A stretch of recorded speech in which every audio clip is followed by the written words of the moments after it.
one thing that I believe black men can do to grow together is to give one another grace.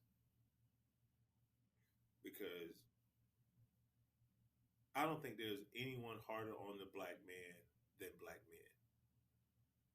We grow up like those of us who did have fathers or uncles, like we grow up in this culture of I'm gonna be hard on you because the world is gonna be harder. And I don't and I get the rationale.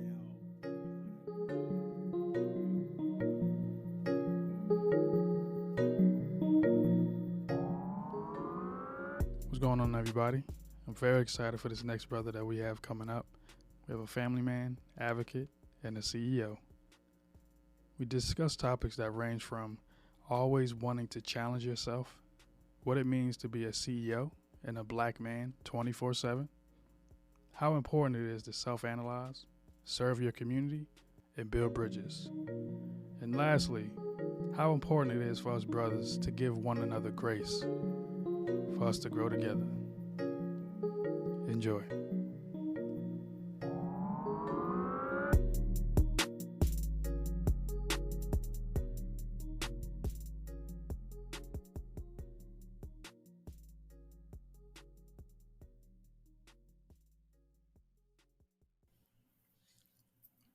Welcome back, everybody. I'm glad that you all are back, and I'm happy for those that are joining us for the first time. We are on our second season. This is the end of our season. I'm very happy that we got another good brother, another dope brother with us today. My name is Octavius, also known as the Urban Thinker, and we have a family man, a father, a thought leader, and a CEO of an organization that's celebrating over 100 years of history. Brother, if you can introduce yourself, please do. Hello, Octavius. Thank you for having me, my friend. It is so great to see you. It is a blessing to see you, actually. I love that you, as a young brother, is doing this and spreading a great message that people need to hear about. And I'm honored to be one of those leaders. But to your listening audience, I'm Marcus Allen, CEO of Big Brothers Big Sisters Independence. And as you said, for me, I have the gift of being a father. Mm-hmm. I take pride in that. I also take pride in being someone who's an advocate for our people, for our community, and I get a chance and the opportunity to go out and advocate for those things, those policies, those practices, those things that affect our community in positive and or negative ways. And so I just always, pray that I am on the right side of history when I go out and speak on various topics, and make sure that I am, knowledgeable. I know what I'm talking about, and that the people that I'm advocating for feel that I'm doing them justice when I'm advocating for them and their voices. I hope y'all heard what you just said. Being an advocate is very important in my eyes. I'm very glad that you expressed that, because on my end, I can give you so many titles on my end, because I know you as my mentor, and also someone I can just call on if I need some support or anything to talk about. So I want to say thank you for saying you're an advocate. You're also an advocate for us as well. So I appreciate you for saying that. All day, my friend. All day. It comes natural. Well, we're just going to jump right into it. Actually, All the right. first question I got for you is, what's one thing you love about being a black man? Wow. You just come right off the bat. You no warm up, no nothing. Just dive You right know how in, I huh? do. Listen, I don't know how to answer that, because I've always been a black Mm-hmm. man or black boy going into a black man, and so I've always been a fan of the underdog, and I think in some ways, particularly in this country, black men have always been the underdog, and so that means we always fight. Mm-hmm. And there's something about when you think about always having to fight for scraps, and always having to fight to just get even with folks, right? Not to get ahead, but just to get on the same playing field, to get on the same plane. Mm-hmm. It is something about that builds this resilience in us as black men when the chips are down, and it's something. It says something about our ability to be counted on, right? Mm-hmm. oftentimes, like when you've been through some stuff and you've overcome some stuff, those are the type of people that I want on my team. I was in the Army, Army National Guard 13 Bravo, and I was field artillery. And one of the things that we always talked about is, who do you want in the foxhole with you when things go awry? Like when they coming at you and those howitzers are bearing down on you. Like, you want somebody in your foxhole that's been through something. And so when I think about being a black man and the black men in my life, I know, for the most part, the black men that I look up to, that I can depend on them. And I hope that's the same, young black men and my peers look at me and say, hey, that's a solid dude who's going to always, like, he's never going to run away from, the hard stuff. He's never going to run away from the difficult things in life. And so being a black man, I think, has positioned me for that. Okay.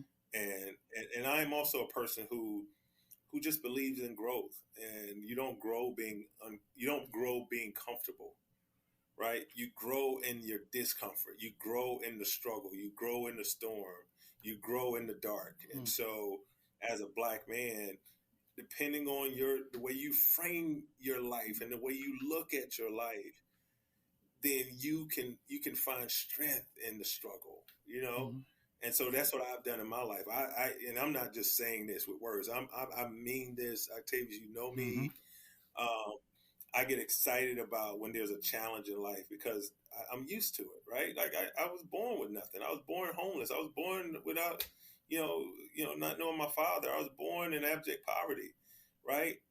Ain't no excuse still not to be successful. There's no excuse for me still not to achieve. There's no excuse for me to say why someone else got something, why I didn't. No, I love being a black man. Like, bring it on. That's what it is, right? That's just what it is. Yep. And I love my black people, right? And no matter how ignorant some of us could be sometimes, Hey, listen. I get it. I grew up in the hood, and at the end of the day, I'm a Christian, and I follow Jesus Christ, and Jesus Christ tells us that He's our mentor, right? Yep. And I'm trying to live my life based on how He lived His, and I love everybody, black, white, Jewish, Mexican, yellow, it don't matter, right? But I do have a special love for my people, though, right? I have a special love for my black brothers, because I understand. I get a sense of understanding where you're coming from. You said one thing that I did want to talk about. You said you don't grow in comfort. I think as a black man, we always have to deal with the cards that were dealt, and I think that's the hardest part for us as black men. And I think that's also one thing that I love about us. No matter how that deck is stacked, we still come out on the side of winning. And I think that's the part that people don't understand about black men, how resilient we are as far as black people, but then black men, how strong we are. I think that's one thing that people don't recognize. And I want to say for you, the strength that you possess, not in the form of the body that God gave you, but the strength that you have mentally, I think that's one thing that a lot of people don't understand about you. From what I see, you're strong mentally, and that's, as a leader and as a mentor for me, that's one thing that I take from you, as being strong mentally, and not just in how you're built, how you walk and how you talk, but also how you move mentally, strategically. So I want to say thank you first for allowing us and the listeners to just take on that journey as far as why you love being a black man, but then also taking us on that journey of who you are. Because you said you're a Christian. I think that's one thing that's the part that I talk about when I talk with black men. I said, I love God first. I can't do anything else but love Him first. And then I got to love me. And that's the hard thing too. So I know you delved into a lot of things about yourself. We're going to talk about all of them. I think you know that. But I do want to ask you, in that space of being a black man, I know you said you really can't answer the first question I asked you. I think this next question might get you too. At what moment did you discover you're a black man? Meaning, at the age of whatever, when you realize I am a black man in this space and I'm going to own it. Yeah, it was very early on. I grew up in a small southern town. Even though I was born in the projects in Atlanta, My mom moved us after being homeless in Atlanta to a small place called Thompson, Georgia, of about, I would say it's probably 6,000 people live in this rural part of Georgia. And I had this, my best friend was this white boy, Howie Smith. We were about 7, 8 years old. And he was just my best friend. Like, we had so much in common. And I think at that age, a lot of times we don't really pay attention to race, right? Yeah. We're just like, we're kids, we're frolicking, we do what kids do. And then I was going to school one morning, and my mom was taking me to school, and we had to stop by this store near my mom's house. It's probably less than 3 blocks. And we go into the store. It's early in the morning, and this white guy who lives 3 houses down the street from my mom. Mm-hmm. We see him every day, Octavius. He walks down the street. We wave. He waves. He's nice. We're nice to him, right? I remember he's like slender, tall guy, long hair. And we go into the store. The store is called Speedy's. And we go into Speedy's, and my mom is picking up some cigarettes. She's always liked to smoke Newports, right? And she got to get these cigarettes before she goes to work and drop me off to school. And there's nobody in the store. It's like we get in there right when the store's opening. And the guy looks at my mom and says, "Now, Miss Allen, it's way too early in the morning for us to be serving niggas." And I was like, what? I'm like 8 years old. And I remember this and thinking, this is the cool dude, right? Like, good with him, right? And that was that I can remember now as an adult, like my first encounter of thinking, like, I'm different because of my skin, not because of who I am internally, not because of my personality, but I'm different to this world as a kid. Yeah. And from there, I just began it just began to reveal itself to me that race was a factor for people. Therefore, it was going to be a factor for me. And it just, growing up down south, it was, it's a different environment there than it is in Philadelphia, even to this day. Like, you go down south, where I'm from, it's like you're stepping back in time 30 years.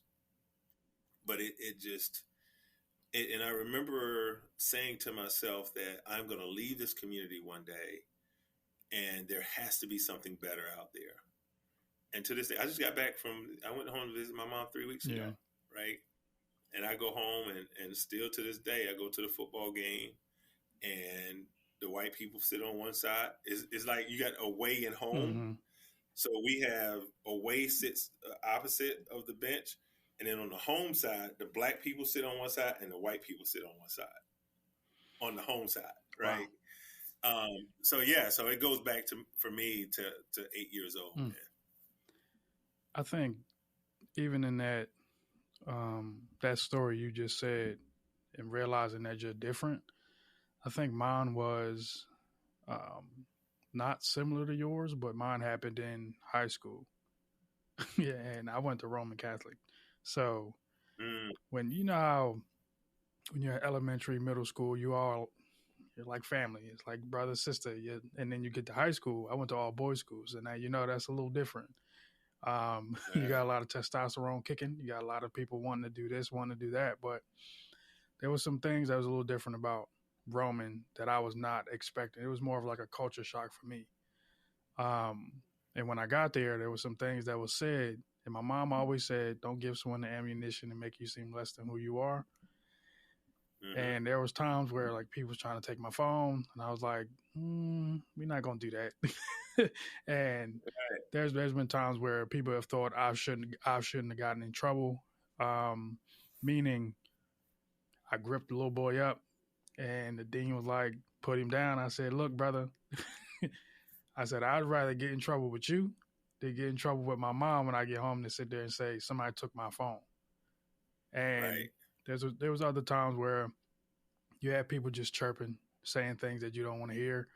But knowing that I was different, because I've always been in different groups, and I love being in different groups because you get to learn.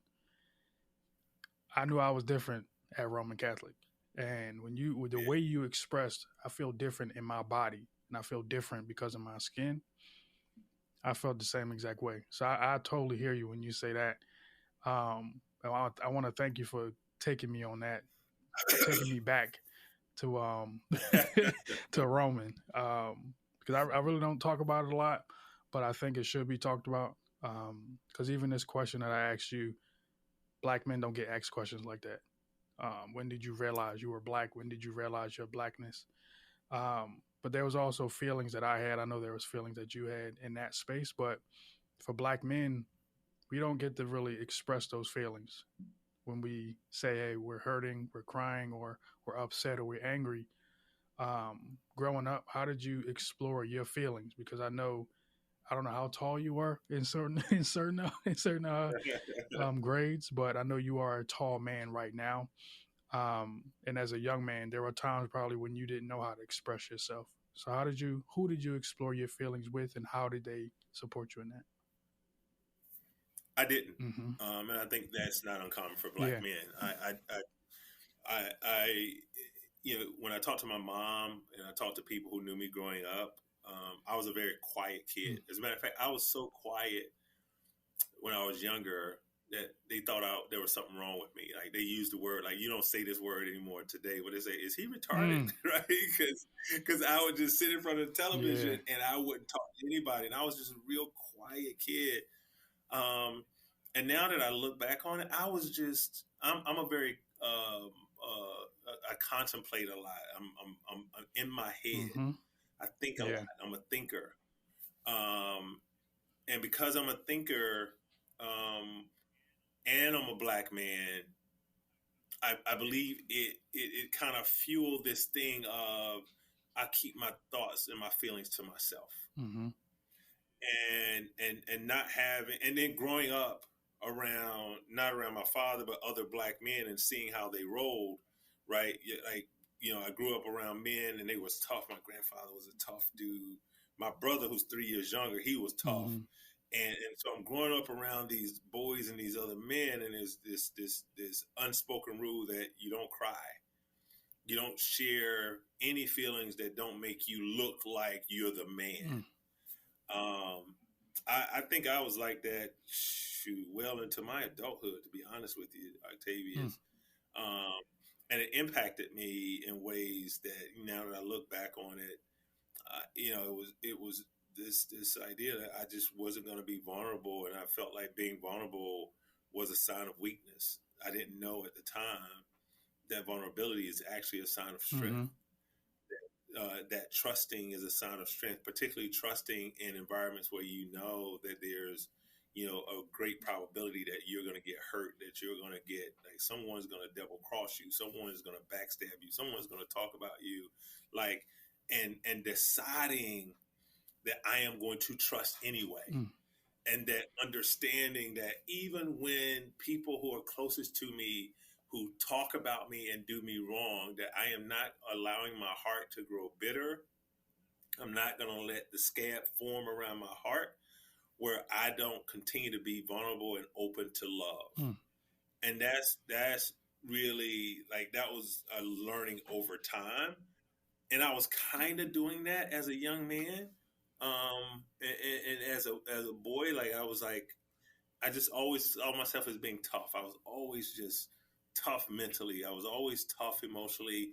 Like, nobody ever saw me cry. I was just tough. And I was tough, one, because I was the oldest child in the family. And so back then, growing up in the 70s, you're the oldest child, you're the father, you're the man of the house. I'm 10 years old, and I'm the man of the house, right? And so, and I'm doing my best impression of what it means to be the man, because I ain't ever seen a man of the house, right? So now I'm making it up as I go. You know what I'm saying? And I'm watching the Huxtables, and I'm watching, Good Times, and I'm watching the Jeffersons, and I'm watching how black men are showing up on TV. And I'm like, oh, that's how I'm supposed to be, right? That's how I'm supposed to handle that, right? And so, to answer your question, I I was not showing emotion. I'm sure I was feeling, I felt some type of way. Like, I'm growing up and I'm like, I'm 6'7" today, but I wasn't tall growing Mm-hmm. up. I didn't really start getting tall till I was like 10th, 11th grade, right? But before that, I was a little skinny, pot belly, nappy head kid, right? Yeah. Dark skin. Like, you're not gonna get no girls, right? Being skinny and uncoordinated with nappy, like Yeah. hair look like piss balled up on the side of your head, right? That just wasn't Yeah. happening, right? Yeah. And I had no game, Mm.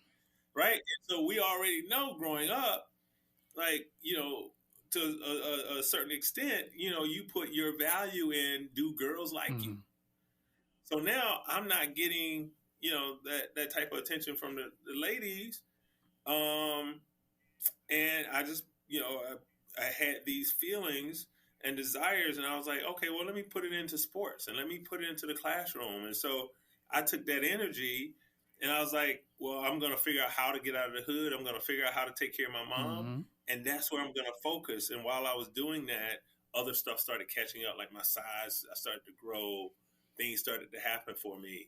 And while I was going through that, because I'm a thinker and I analyze, I was analyzing me. I'm really good at Mm-hmm. self-analyzing, and I would, and I would think about how I felt about stuff, and then think, well, is that the right way to feel about it? Is that the right perception or perspective to have? Like, why does that person have that perspective? And so I'm going through all of that, Mm-hmm. and it's Yeah. internal, you know. And it's almost like I'm building in the dark because people don't see it. Mm. Like now, when I meet people and they haven't seen me since I was a kid, they're like, "Man, I can't believe you turned out the way you turned out." Right? And what they didn't understand was the whole time, like I'm what they call I'm planted in the dark. Mm. So I'm growing in this soil. Like most people look at it as, oh, okay, I'm buried, and I'm like I'm Mm. planted, right? Because I am growing, I am getting nurturing, I'm getting water, and so I'm not tall yet, right? But then when that plant starts to grow, now I'm getting all the attention. Yeah. Now I got the sun coming in on me. Mm-hmm. Now you want to come put some fertilizer around Yep. me, Yep. right? And luckily, and I was blessed because I was doing the internal work at the same Mm-hmm. time. Not to say I was perfect, because I still, I was into some stuff. Yeah. As we all grow, particularly growing up in the hood, you go through stuff. But for the most part, I was tethered, Mm. right? I was tethered. Went to church all the time. Mm-hmm. My grandmother was in the church. My mom was in the church. We had to go to church every Sunday. So as I was dealing with my vulnerability and dealing with my feelings, I was also being nurtured and educated in Christ. I'm not speechless all the time, but I think what you just said hits a lot for myself and also other black men. You said you were self-analyzing. You're a thinker. I'm in the same boat, but when I was younger, I was a dancer, so I moved around a lot. I was a dancer. I did martial arts. I did soccer, baseball. I did all these kind of sports because I was hyperactive when I was moving. But I was also a thinker. I thought about everything. And when you said self-analyzing and you're building in the dark, it just makes me think about, I don't know if you saw Batman, but with Bane, when he said, you adopted the dark. I was born in it. And Yep. like when I heard that, I just said, a lot of black men can say that. That you adopted this character that you're putting on, or this facade, or whatever you're doing. But the men that are actually doing the work, they were born to do this work and born to serve. So I'm leading into something that, I mean, you experienced it with me. It was at my wedding. Um, as far as exploring my feelings, the black men that were, this kind of goes into the next question too, but the black men that were behind me at my wedding, I call them my Black Mount Rushmore. Everybody that has listened to the podcast so far has heard me say that, but I'm saying it to you because the men that were behind me, as you saw, were all the men that created what you see right now. And then yourself, Donovan, and all the other black men that came after them, the ones that I had to seek out, because the ones that were behind me were like, they were planted there. They were, God put me in a family that was beneficial for myself. But then as I seeked out black men, I had to explore my feelings when it came down to, okay, Marcus is a very vulnerable individual. Donovan may be reserved, but he's also very vulnerable too. And when I'm Right. looking at both of y'all, I'm like, I guess it's okay to be vulnerable when to other black men. And I noticed that about you and Donovan.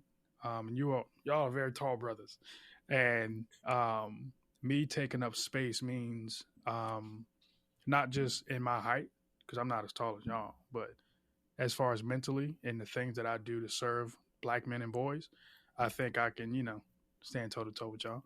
But I just think with those black men, I navigated in a way that was cautious, but also wanting to learn from other black men. Meaning, so I have a workshop that's called the E4 model, the middle brother. And obviously, I'm taking you on this journey right now through this podcast, through engaging you. We're going to express some things. We're going to empower each other, and we're going to elevate each other at some point. And utilizing that helped me create the E4 model, connecting with you, connecting with all these black men that I know. Um, and it's a way for me to communicate with brothers. It's a way for us to grow together. But at the end of the day, navigating this space as black men, how can we do it together? And I think with the black men that were behind me and now the black men that are beside me, that's you and all these other brothers that I know, um, that's how I navigate it. And my question for you is, you said you had men that you looked at, but you also had the Cosby Show, Good Times. How did you navigate society and who did you learn from? Because as a black man, like you said, it was hard for you, but you didn't have anybody to reference from. You had to reference from TV and then other men that were in your life. So how did you navigate so successfully? Because you're a CEO now. So how did you navigate so successfully? Well, first, I'll answer that. Mm-hmm. One question you said: expand, engage, elevate was the last one. What's the third E that I It's missed? engage, express, empower, and elevate. Empower. Yep, got it. I love that. I really love that. So one of the things that I don't know when I picked this up, Mm-hmm. Octavius, but I got to this thing where I could watch somebody and say that's what I'm gonna do, right? And then I would compete against them in my Mm-hmm. head, right? So if it first started when I was in school, maybe third, fourth grade, there was this guy named Kobe Davis. He was really smart. He was way smarter than me. And I remember I said, I'm gonna sit next to him and I'm gonna learn from him. I think I cheated on the paper a couple times too. But I was just like, I want that, Yeah. right? I want Yeah. that. And so, I decided that I was going to emulate him. He didn't even know it, Hmm. right? Kobe today, I think last I heard several years ago, he was working for NASA and doing some stuff with a special program at Mm-hmm. NASA. That's how smart he Yeah. was, right? We're in a little small Thompson, Georgia, 6,000 people. So I remember that, and then when I started playing sports, I would see athletes who were better than me, and I would see people who had better skills than I would, and I was just like, I'm competing against you every day. You don't even know it, but I'm coming for you, right? So if they ran a suicide fast, I'm like every day I'm competing with them, right? And I started to see that when I did that, I got better, and so I started having this habit in life of looking at men in certain positions. It wasn't just men, women too, right? And I was just like, man, I want that. How do I get that? And I didn't have the word for it at the time. Like, well, maybe this person could mentor me. Maybe this person could coach me. I wasn't vulnerable enough back then to ask. So I said, you're gonna mentor me from a distance, right? You're setting an example for me from a distance. And so I would do that. And then when I got to college and I met my coach, my college coach, Ron Spry, I went to a religious black school, HBCU, Augusta, Payne College in Augusta, Georgia. And this man, he was a little short dude too, about 5'7", and tough and from the hood, grew up in Louisville, Kentucky. And this was old school coaching back in the 90s where, he was like the black Bobby Knight. Like they putting their hands on you, they cussing you out. there's stuff that he would say that I can't even say on your Yeah. podcast, and I hated this dude when I got there. Long story short, now he's like my father. Like, I don't do anything before I make any serious move. I call him and say, Coach, what do you think about this? Yeah. Right? So he became, in essence, my father, my mentor, right? And I started to like mimic some of his stuff, right? And he's a minister. He's well read with the Bible, and I say, okay, I want to do that. And then he had a wife. Like I'm saying, he had like a good wife. When I say a good wife, I'm talking about like I've never heard them argue. I've never heard him or her say a negative, disrespectful word to each other. And I say, you know what? I want that wife. Right? So everything he got it. Like I said, I want the house. I want a house like that. And so I just started, and then I would ask him, how did you get that? How did you do that? Like, and then he started talking about financial stuff, financial literacy, like investing, all of that stuff, multiple streams of income. And so that's how I did it, man. I humbled myself, and I could easily go. Even now, at 51 years old, I see somebody like, man, he rocking that. Like, that dude, like, got it right. And I'm secure enough in myself to know, like, yo, you doing something that I envy. Like, I don't have that. I like how you dress, man. Like, how you put them shoes with that suit, like, you know what I'm saying? Like, I need that in my life, right? And I'm not, to your point about being vulnerable, I'm secure enough now to have that conversation with you. Like, man, like what they say in the street, no homo. But like, I like how you do that. You know what I'm saying? I need that. And so that's where I am, man. I'm just like, I'm still being mentored today, man. Like, there are CEOs I look at, and I'm just like, man, I love how this dude navigate the board, or I love how that dude raise money, or I love how he does X, Y, and Z. And I'm like Donovan West, one of my closest friends. I picked up a couple things from Donovan when he was on the trail running for city council. I'm like, man, I love how he just walked in the room and did that. I said, I'm taking that. I got you. Right? And so, and I'm sure all of us have that little bit of a competitive nature, but we're also learning from each other. Right? And that's only iron sharpens iron. That's how I approach it as a man. I'm just like, I want to be around the best. Right? I want to, like, I know I'm not going to be better at everything than you are, but I know one thing, you're not going to beat me at everything either. True. That's true. Right? But the stuff you are better than me at, though, you can help me to get better. Right? I may never beat you, but it ain't going to be from lack of trying. I hear you. You know what I'm saying? I hear you. And so ultimately, that's just going to make me better. Right? It's going to make me better. And that's how I look at mentoring. I'm glad you said you're secure in who you are. Because a lot of young black men, like you said, some of them say, no homo. It's like, are you secure in yourself to say, hey, brother, I like what you got on? And even like I'll sit there and look at, there's some brothers out here, I'm like, man, that's a good looking dude.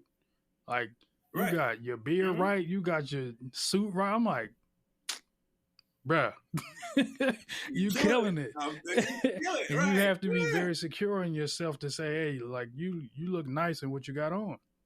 And I think that's one thing that our young brothers mentally, I think sometimes they may not be as secure in themselves to sit there and say, I like those shoes, but they may be comfortable with their friends as well. Because you have some young brothers that'll sit there and say, I like your sneaks.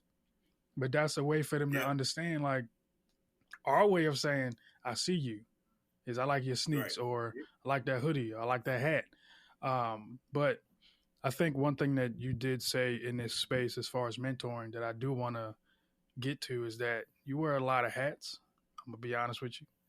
As far as a black man in this space. For those that are listening, myself and Marcus go back to, I think 2017, 2016. No, 2015. I think it was 2014, 2015, something like that, when you were working for our Mentor IR program. Yeah, I was in grad school. Yeah. You were in grad school. Yep. And I did a paper on you. And I did a paper on you as far as being a black man and a CEO. And you expressed that, you said, I have to be a black man 24/7. I also have to be a CEO 24/7. And I think that's one thing that I want to ask you is, as far as like the identities and the hats that you wear, when you step into a room being that black man 24/7, and then also being a CEO 24/7, how do you represent yourself? Do you come in as a father? Do you come in as a mentor? Do you come in as CEO, or do you come in as I'm Marcus Allen? This is who I am. I, that's a really good question, Octavius. Because before I go into like a room, an event, or something like that, the first thing I think about is how do I make sure that I attract people? Okay. Because if I'm going to an event, I'm going for a reason, and my reason is I want to attract like people, like-minded people who are about something, and what can I learn, and what am I going to get out of this activity? So the first thing I think about is I think about like I mentally think about what makes me happy, what makes me smile, what makes me laugh. And the reason I do that is because when I go in, I want to smile the whole time. And so you see me at an event, I just want to be smiling. And what happens is when you smile all the time, people are like, man, what is going on with this dude? He got something good going. I want what he got, energy. Right? Yeah. So it's like you're putting that energy out there. And so when you say, how do I show up or who do I show up as? I show up, my effort is to show up as a human being who wants to help people, right? I'm here to serve. And so, and that goes beyond the CEO. It goes even beyond the black man. It is about what God has destined me to do, which is serve his people. I mean that with everything. And here's the thing that's crazy is because my brother, my brother by another mother, Charlie Mack, he's like one of my closest friends. He and I are so much alike in terms of this idea of serving, but I serve God and he serves Allah, right? He's Muslim, and it's just like, but we have the same tone in terms of what we're trying to do with our life, right? And so, I'm always thinking about like not necessarily networking, but bridge building, right? How can I build a bridge for, those who come into my life? Because if I can help you to be better, then that is going to help me in some way be better, right?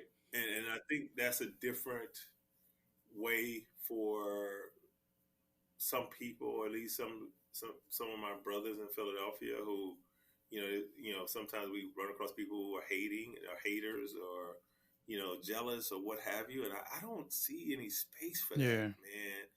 And I don't always understand that. I don't even know where that comes from. It comes from a place that I'm unfamiliar with. And so what I do is I meet people, try to figure out if I can help them. If I can, I will. I'll connect them, right? But if I sense a vibe that doesn't work for me, I'm all the way out the way. I just get out the way. Like I will be gone quick, because I'm at an age now where I don't have time for negative energy, right? That's one thing that I've gotten a lot better at as I've gotten older. Even sometimes a lot of people don't understand that they have negative energy. Like they don't even know the energy that they bring, right? That's true. But there are those of us who have a certain discernment and are sensitive to frequencies and vibrations. And so, but we have a humbleness and a heart where it's like, it's not up to me to tell you that your vibe is way off, right? The way you come off is just, it does not jive with where I'm at in my life. So I just step off, right? Because it ain't my job to do that for you, right? Unless you ask me. Unless you ask. If you ask me, right? Then I'm just like, hey, here's what you could do. Like, I don't really like how you, if my impression is you should do X, Y, Z, but I'm not going to offer that. And so to answer your question, I show up like that. I want to help, right? I just want to help and I want to serve. and then I want to move on to the next one. Okay. That's it. Okay. I think we're similar in a lot of ways as far as because the job that I have working with the mayor's office of black male engagement, a lot of people say, oh, you work for the mayor's office. I'm like, yeah, but I'm here to serve people that look like me. Yes, I can work underneath a mayor, but I'm here to serve black men and boys. That's my job. I feel like that's even before I got the job, that's what I was doing, and I was passionate about it. And when you just said God sustained you to serve His people, Mm-hmm. that was put into your mind, that was put into your heart for some reason, and in my opinion, you're executing it because in order for you to execute this journey and this passion of love, it's very hard for a lot of people because this journey is a rough one because you may have a lot of people, like you said, they may hate on you because you're serving. Yes, you're serving an organization that has over 100 years of history, but even before that, you were serving your people, God's people, not just our people, but God's people. And I think that's one thing that I looked at and I appreciated when you said it, so I could put it in my paper. You said it then, and when you said it then, I said I have to this energy that you're giving off, I have to keep getting more of that energy because it excited me to come into my internship. To be honest with you, you didn't know that, but I'm telling you that now. Wow. Like I was there early. Like I was the first one waiting for somebody to come in. Right. Mainly because I saw you and I wanted to be around another black man that's in a powerful position, but also a position that provides access and opportunity for others. And a lot of people don't see that; they just see the title. I saw the passion, the job, and then the work behind it. A lot of people don't see the work behind the CEO. They just say, "Oh yeah, he's a CEO." No, I got to see the work, and that's what I gravitated towards. Even being a CEO, a black man, a father, you have expectations for yourself. I feel like you do. And societal expectations may have said you are not supposed to be where you are right now. You talked a little bit about how you overcame them. But what expectations do you have for yourself currently? See, I gotta take my jacket off of that. Woo, brother. Getting them. What expectations do I have for myself?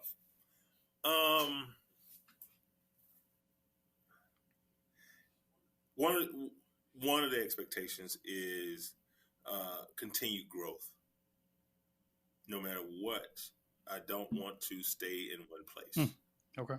Right, and it doesn't have to be title. It doesn't have to be money. It doesn't have, but I want to always grow.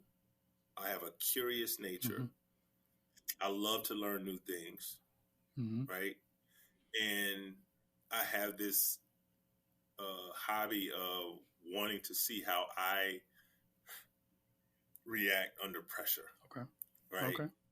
So that's one expectation, and I believe when I put myself under pressure, it is pushing me towards something greater within me. That's why I climbed Kilimanjaro. That's why I rode my bike across the country, because and people look at you and they're just like, Marcus, why would you do that? Like, that's crazy to me. Or white folks do that, or what? I've heard all kinds of stuff, right? And what they don't understand is this is about me. Like, this is about pushing me. Like, there's something inside of me that may not be the same thing that's inside of you, right? And you may be complacent with where you are, but my expectation of Marcus Allen is that I'm going to keep pushing, right? To the day that I die, I'm going to push. And I have no clue where I'm going to end up. Like, I don't have any preconceived notion of this is the destination. I'm concerned with the journey, right? I'm so focused on the journey. I'm so focused on like how is this shaping and changing me as I make these different choices and decisions and steps. And like, so my expectation isn't about the end game. My expectation is about like how awesome is this journey going to be, right? So that's one. Two, I got to put that fatherhood hat on. Like I'm at a stage, Octavius, where my kids are like you. They're probably your age or younger, and so now I'm just like I'm out of the stage of being the disciplinarian. I'm out of the stage of being the teacher. I'm at the stage now of being almost like the friend because they are adults. Okay. So, and my expectation of me is, Marcus, you got to understand like the stage you are as a parent. My youngest is 19. My oldest is 29. Right. And so now I am focused on like, like how are you growing as a parent? How are you supporting your 4 kids in the ways that they need to be supported? Because the older they get, the more different their personalities get, right? They all got different personalities, but as they get older, that begins to kind of get magnified, right? And so I have an expectation of like, how do I continue to be the best father I can be, right? Yeah. Another expectation, and I probably should have said this first, is growing in God, like growing in the Word, growing in my prayer life, growing in my heart life. Like I'm a long way away from where I need to be, Octavius. Yeah. Like when I think about like just the one, so when they say love thy enemy, I'm like, oh God, like okay, you said something then. Like, how about if I just ignore my enemy? How about that? Like, how about if I just go this way when my enemy go that way? I ain't there like, yet. That's not enough. That's not good, God, right? So said I'm not there yet. So real talk, man. Listen, I struggle with some things still. Yeah. I'm not perfect, and I don't say that in an excuse way, because I know I'm gonna I got to hold myself accountable to get better. And so, and part of getting better is praying every day. First thing I do in the morning, I get up and pray. I read a scripture. Like I'm just like really getting focused in a way that I've never gotten focused before with the Word, with my relationship with God, and what that's going to mean for me. And so those are the 3 top ones for me in terms of expectations. My journey, being a father, and where God is leading me. Thank you, because I'm struggling too, to be honest with you, because even in that love your enemy part, I was like, yeah, that was me. And it still is, because you have to be able to love the person that is hurting you at all times. But that can be hard, because you can say, well, I don't want to talk to you no more. Like, you're cut off. And I think that's one thing. When you say growing in God, that's one thing that I am doing as well, personally, and also with my wife, and also with some brothers that I know. I think that's probably the best thing to do, is also, personally do it for yourself. Like you said, growing in the dark. Then also doing it with your significant other. And then also having a group of Black men that can be in that space with you and also lift you up at times when you are falling. There's one thing that I wanted to ask you, is that in this space of being a Black man, growing in the darkness, navigating so successfully, but also being a Black man that wants to serve, a lot of people may still look at you as just a Black man. But how do you want society to perceive Black men?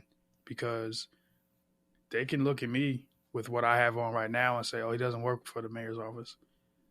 You can wear the same thing that you're wearing right now. They may just say, oh, he's probably a big. He probably plays a sport. So how do you want society as a whole to perceive Black men? How do I want society to perceive Black men?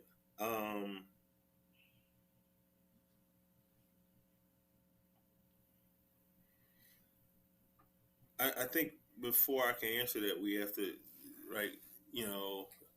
acknowledge how do I think society perceives Black men right now, right? If my assumption is right, then I'll talk about how I want them to perceive. But my assumption is society perceives black men the same way they perceived us since we came to this country. Mm-hmm. That they perceive us as not as smart, not as human, not as deserving, somebody to be feared, Mm-hmm. not in control of our actions, and dangerous. Mm-hmm. I would like them to perceive us as no different than our white counterparts. Mm-hmm. I would like them to perceive us as, deserving the benefit of the doubt. I like for them to perceive us as different than how we've been marketed or branded in this country. Getting away from the stereotypes of who and what we are, and I like them to perceive us as we have the same desires that they have. Mm-hmm. That we want the best for ourselves and our families. That we're not out here to want to hurt anybody. We just want to make sure that we get what's due to us. Mm-hmm. We want fairness. Yeah. We want freedom. We want liberty. We want opportunity. We want access. And we deserve it. And we deserve it without having to do anything to make you feel like we deserve Mm-hmm. it. You know? That's what I love for us to be perceived as equal in every way. You know? Oh, I know. Yeah. You know, I know. Yeah. I think that's what you said, and I'm glad that I have you as the last guest of this season. Mainly because you summarized everybody's answer as far as how you want society to see black men. That's why I picked you to go last, because I know I know you, and I know that you're going to bring a level of honesty and a level of vulnerability to this space, and thank you for that. I'm still learning from you, and I expressed this before as far as, yes, I have a workshop entitled The Middle Brother E4 Model, and we just went through. We didn't get to the last E yet. We're on the third one right now, which is Empower. And this workshop came about because I saw tension between generations, the younger generation and the older generation, and me being 30 and in between those generations, and showing respect to the older generation, but also listening to the younger generation. It allows me to adapt in certain ways. It allows me to translate in certain ways. But it also supports me in being able to be strong enough to be that glue for the generations as well. And understanding that we can't do this by ourselves. And I've asked this question to a lot of brothers, and I get very quiet because I want the audience to actually listen and pay attention. Mainly our brothers. Based on what you've seen as a black man, experienced as a black man with black men, what's one thing black males can do to grow together?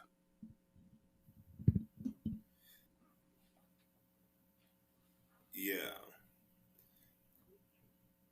One thing that I believe black men can do to grow together is to give one another grace. Because I don't think there's anyone harder on the black man than black men. We grow up, like those of us who did have fathers or uncles, like we grow up in this culture of, I'm gonna be hard on you because the world is gonna be harder. And I don't and I get the rationale behind that, right? Because you want to prepare, like women they love babies facing them, right? You hold a baby and a baby faces you. That's their love. Father's love is, I'm going to love you, but you're facing that way. And so the father's love is, I'm loving you this way so you can see what the world is. And I can prepare you for how the world is going to treat you. It's not that a mother's love is any greater than a father's love. It's just different. Mm-hmm. And I think the African warrior in us have taught black men, or is innate in black men, that we got to be tough on each other. And I think that is true to an extent, but there has to be balance with love on one another, mm-hmm. right? Forgive one another. Be open to one another. What we have to do with black men is we got to give them grace. We got to listen, brother, I don't know where you're coming from. I don't know what you've been through. And I don't really care. I'm here to say, who are you right now? And what do you want right now? Because none of us would be here if all of our lives was televised and people saw the shit that we mm-hmm. did that nobody knows about. Mm-hmm. So none of us should be throwing stones at the other. But we can't move forward if we are going to continue to look at each other and assume the worst or the negative, or know something about someone and I don't mess with them because X, Y, and Z. How is that bringing love into the world? Seriously. So I just, I want black men to succeed. Yeah, I do. And I'm not being naive, man. I get that there's just some bad people, right? There's some bad white people, some bad black people. There's some good men. There's some bad men. But I still think we should give people grace until they prove us otherwise. Mm-hmm. Particularly black men. Yeah. That's just where I come from. I know some people, they have a whole different approach. Mm-hmm. It's like, hey, trust and verify, right? That's true. I got some of that too. Mm-hmm. I got some of that. I use my discernment. I'm not saying just blindly love and blindly be open. That's not what I'm saying. I am saying, though, that all things being equal, and I meet another black man, and my spidey senses aren't going off, I'm like, I welcome that, brother. Mm-hmm. Tell me who you are, and I'll tell you who I am. And let's go from there. You did it again. I'm just saying. you summed it up again, because that's the main thing, is grace. Because I can be upset with anybody, but if I pray for you,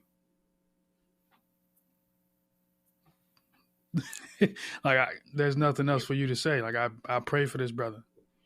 What else can I do besides still be in space with you, do this, do that, and still be in understanding of who you are, but give you grace with what you just did or what you said and how you're living your life.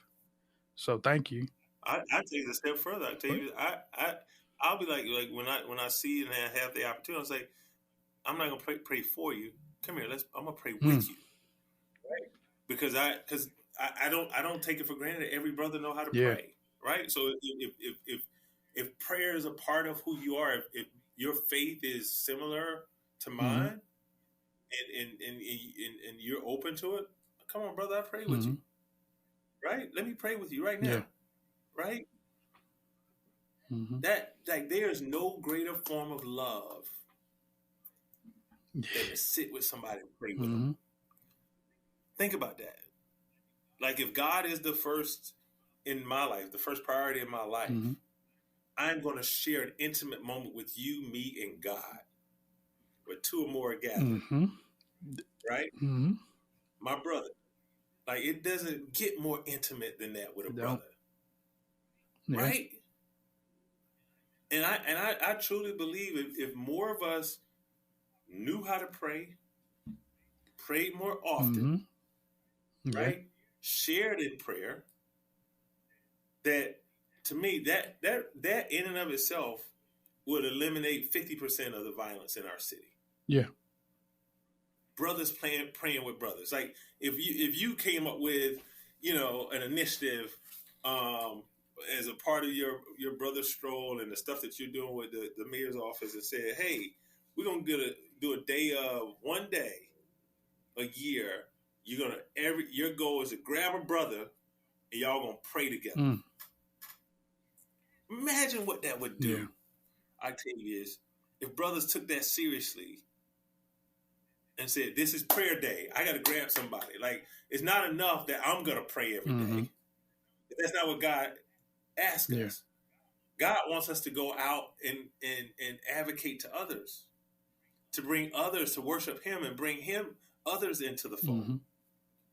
It's not enough for us to just pray ourselves. Yeah. So anyway. No, I hear you. I think that's one thing that needs to be added, because in this space, obviously with violence, I've heard that our black boys are Muslim. They may be Christian. And there's a lot of things that's going on. A lot of things are being shared that may not be the exact thing that needs to be shared. So I agree with you. I agree with you wholeheartedly. I'm fine with starting an initiative like that. I have no problem with that. If you start something like that, I would join in with you. Okay. I am with you. Okay. Count me in. I got you. Count me in. Count me in all day. I hear you. I think that's one thing that's key for us.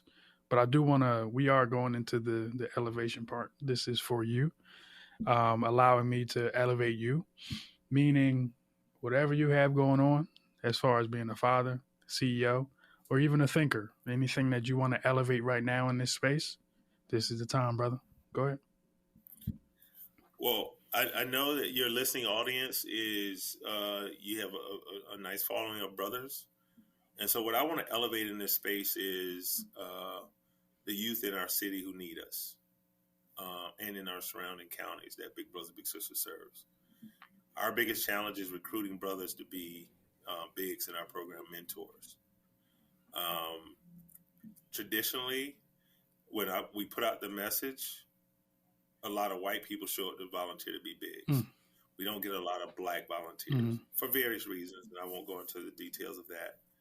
And I'm not saying that white bigs don't do a great job, because they do. The challenge is 80% of the kids we serve are black.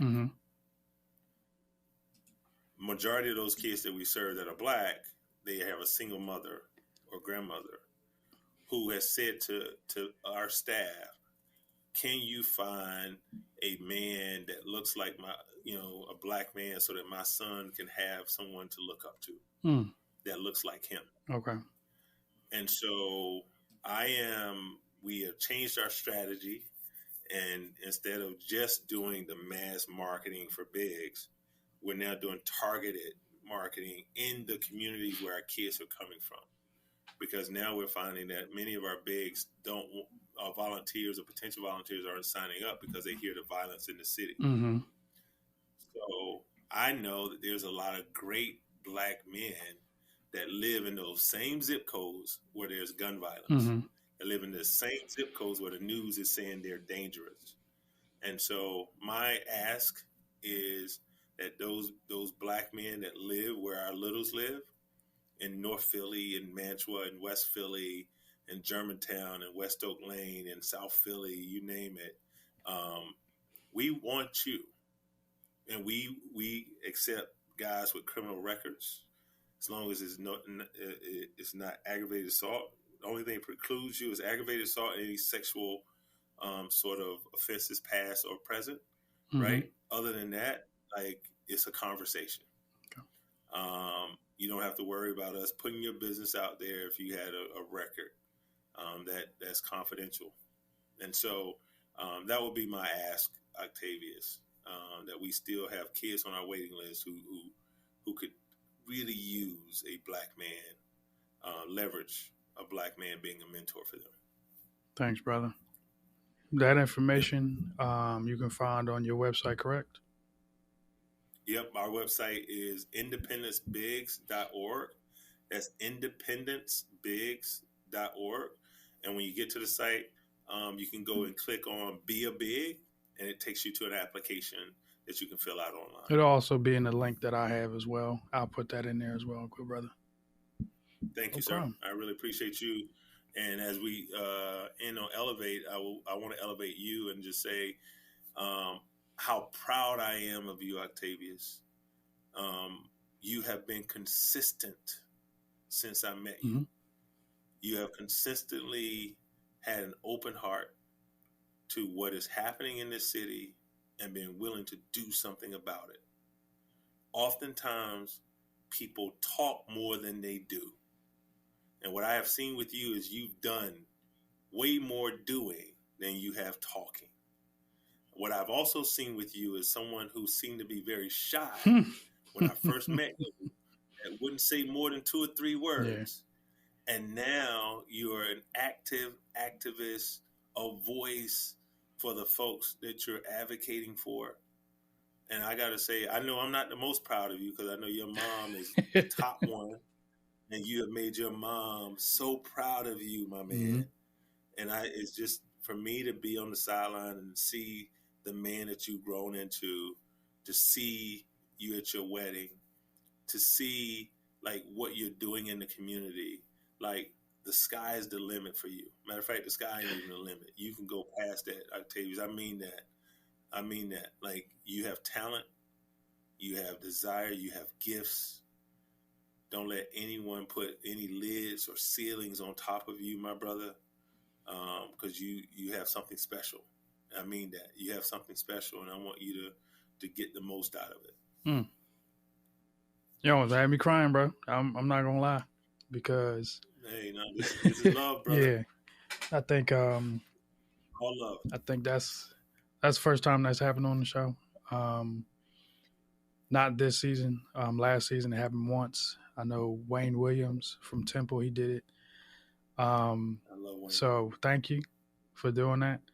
I think us as black men, we need to do that more. If I want to say how can we grow together, we need to do that more. Paying attention and observing another brother, because it can help them at the end of the day. Help them grow. Again, in the dark, they can help them grow in the dark, but also allow them to grow in the light as well. Because then it allows them to be graceful in ways where if they mess up, they can say, what did Marcus say? What did even Miles Wilson? He's told me to fail on fire. And when I say fail on fire, I use that. And that's one thing that I held on to with that good brother. And saying fail on fire means you got to do it. If you fail, you fail, but make sure you go out strong. So thank you. I do want to say that first. I want to say thank you to those that are listening, because this conversation, y'all got to get a sneak peek into how we talk to each other. A man that is older than me, but I see him as a brother that I can learn from. And there's things that I've taught him when it comes to serving, when it comes to how we engage black boys. I think he's seen that in my work, but he's also seen it outside of my work. So I want to say thank you for always showing up and being in spaces with me. But I do want to plug some things on my end as far as Urban Thinker Media, consulting wise, and also my website. My website is octaviusblount.com. Everything that you see from Urban Thinker Media Network to YouTube channel to content that's made for black men and boys is right there. It's right there. I think I don't advertise it as much. I'm not, like you said, I'm not the kind of person that's like, oh, let's shoot it here. Let's just do that. I'm the kind of person that if it's for you, listen to it, watch it. I'm not going to bombard you with ads. I'm not going to bombard you with anything. I'm going to bombard you with impact, and also I'm serving in this space as well, meaning I'm allowing you to share your thoughts and also ask you questions because young black boys may not get to sit in your office. So I want to also again say thank you, and thank you to those that are listening, and see you next time with another dope brother here on the Middle Brother Podcast. Peace.